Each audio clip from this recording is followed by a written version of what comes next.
Hi, this is either the second, third, or fourth part of this video, so you don't necessarily have to watch all four parts, but if you want to, here is your warning. This is not the first part. Links in the description for all four videos, hopefully. But I was wondering, in terms of finding representation before the term asexual existed, before it was widespread, how do you navigate the line between interpreting a character as asexual and or like how do you know whether it is representation or not, or whether maybe it just their sexuality just doesn't come up in the course of the story? Well, I think ultimately you have to come to you just have to flat out state that this is not canonical in any way. Hmm. It's not. My doing research is not going to make this character asexual. No, of course. This is simply me speculating and then providing evidence to support that speculation. And I've so far identified five sort of areas, five facets that we can apply to various characters. They're not going to fit into all five of these facets, but if a character meets a couple of these qualifications, it gives us an opportunity to sort of speculate and question whether or not this character is asexual or not. Like the first dimension is sort of a refutation of heteronormativity. That idea that unless otherwise stated, a character is straight. Yeah. That is probably the most toxic issue that we have to overcome in this research. Removing that sort of prejudice that we have, that initial judgment that a character is straight, and begin analyzing the character from a place of what does the narrative tell us about this character, right? There's also a question when regarding heteronormativity. Does the work itself address heteronormativity in any way? The coming out narrative, for example, there's a common trope in the coming out narrative of people assuming the character's heterosexuality. So that the coming out narrative there challenges heteronormativity. So in that narrative, we can start examining those characters and sort of pick out, like, okay, is this character potentially asexual? Is this character potentially asexual? Simply based on the fact that we now know that the author is questioning heteronormativity. So that provides us an avenue to sort of investigate.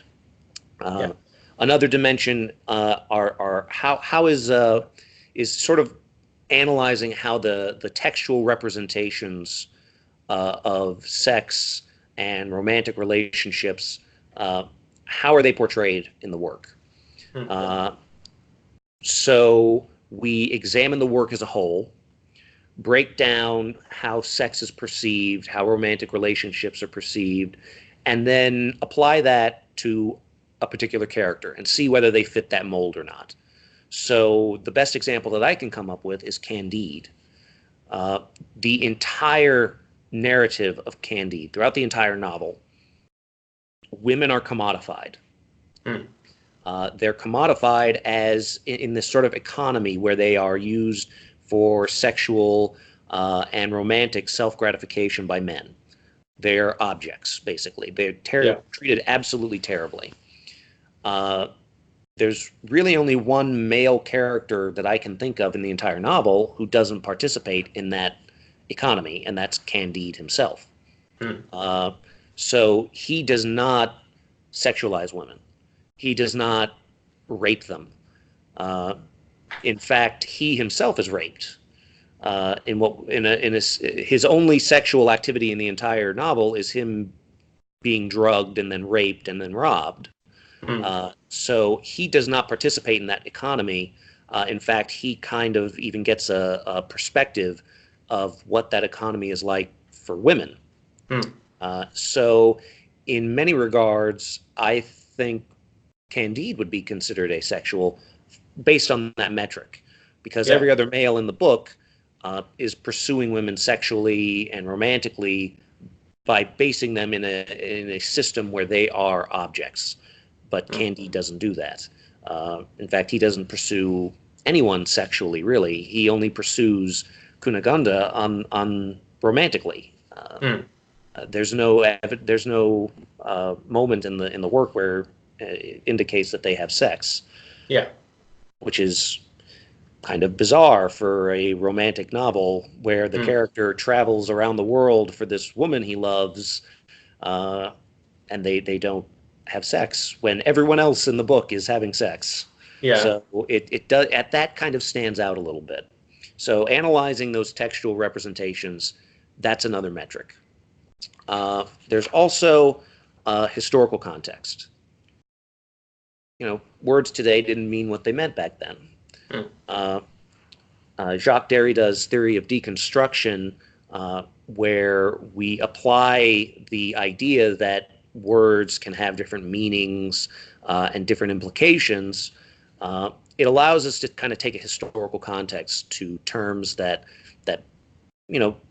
are naturally applied to a particular sexual orientation. So the Victorian term confirmed bachelor. We typically assume that means that character's gay. But if there's no other textual reason to believe that this character is gay, why does that assume he's homosexual? Why can't we also consider the possibility that he may be asexual now? So using deconstruction, we can kind of find things like that. So the idea of the frigid ice queen, for example, who just doesn't show affection to anyone, would be kind of like the female equivalent. Then we also need to examine a concept called reproductive futurism. And this is Lee Edelman's theory that we as a society sort of idolize this the child. Everything that we do is designed to benefit the child, and if we want something done, all we have to do is think of the children, and clutch our pearls, and suddenly everyone gets called into action because we can't question the place of the child in society. His argument is that we should avoid that at all costs. To better our society, we can, if we ignore the child and focus on the present rather than the future, we can better our situation as it is now, rather than, well, tomorrow we'll deal with it. Sir Galahad in Le Morte d'Arthur, Thomas Mallory's adaptation of the Arthurian legend, he is a very good representation of what refuting this notion of reproductive futurism would look like, because his sort of vow of chastity is much different than the other knights. Sir Galahad, when he takes his vow of chastity, he does not then pursue knightly deeds, right? And these knightly deeds are designed to mimic sexual reproduction, right? Okay. It creates a knight's legacy. His legend will live on after he dies because this knightly deed that he did was so amazing. Sir Galahad also does not participate in quests with other knights. So with these other knights, you have all these homoerotic themes of knights shoving their swords through other knights, and just it's steeped in homoerotic imagery. Sir Galahad does not do that. He avoids other knights at all costs. He does not like to fight. He prefers to avoid violence. And so his sort of quest for the Holy Grail, when he finally finds it, results in the collapse of the Court of Camelot. It results in the end of his lineage. So Sir Lancelot, all of them, that genetic line ends with him now, and he dies because that's his quest. He fulfilled his wish. Rather than leaving this legacy behind, or reproducing, or trying to save the damsel in distress, or participate in this homoerotic chivalric quest with other knights, he chose to be on his own. So a solid argument is that he is asexual. And this is the character that Megan Arkenberg uses as her example when analyzing asexual characters in medieval literature. And finally, there's something that needs to be addressed called sexual agency. And the idea here is that the empowerment of free will over sexual decisions. So, like when Candide is raped, for example, he has his empowerment stripped from him. He did not get to make that decision. When a woman is married off, a well-to-do woman is married off by her father to another well-to-do man in Victorian literature, or Renaissance literature or medieval literature, she does not have sexual agency in that decision.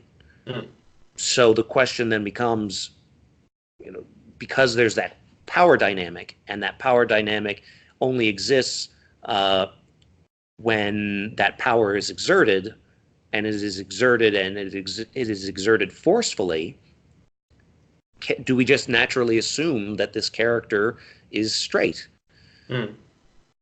If this female character who's married off to some well-to-do gentleman feels no affection for this man, shows no love for him, but just reproduces. She's a breeding sow in a lot of ways. Can we really call her heterosexual? I mean, that seems a bit of a stretch, because you are assuming that she is then complicit in this sexual act. And that is a huge leap, and quite frankly, a little bit of a dangerous and destructive one.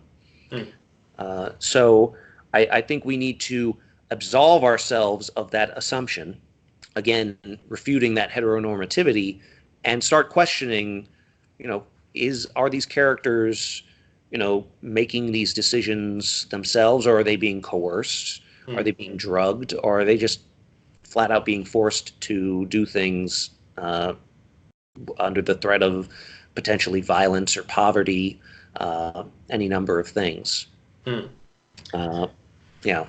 Yeah, I know that, like, even in real life, I will assume by default that everyone is straight unless proven otherwise. And I guess the key is to, at least in literature, just judge people as a blank slate, and only really judge them on their actions and what they do and what they say within the story. Which I suppose you could probably extend to real life too. It'd probably solve a lot of problems. But yeah, well, it's. I feel like our generation is kind of stuck with that notion that, okay, we apply heteronormativity in our day-to-day lives, but we are also aware that we're applying it. And that awareness is going to help us shift the next generation, and help the next generation not just assume someone's sexual orientation, not assume someone's gender, things like that. Progress is slow, but it is progress. I mean, things are getting better, I'd say. It just No, sometimes doesn't feel like it. I think it's slow progress, but it's definitely progress nonetheless. And I think that's quite a positive note. And we've been going for what 50 minutes now. Has it really been that long? Yes, I could talk for hours about this and just keep going. No, that's fine. No, this has been fascinating. It sounds very interesting what you're doing, and I'm glad I got the opportunity to. Well, I will get the opportunity to share this with all the people watching.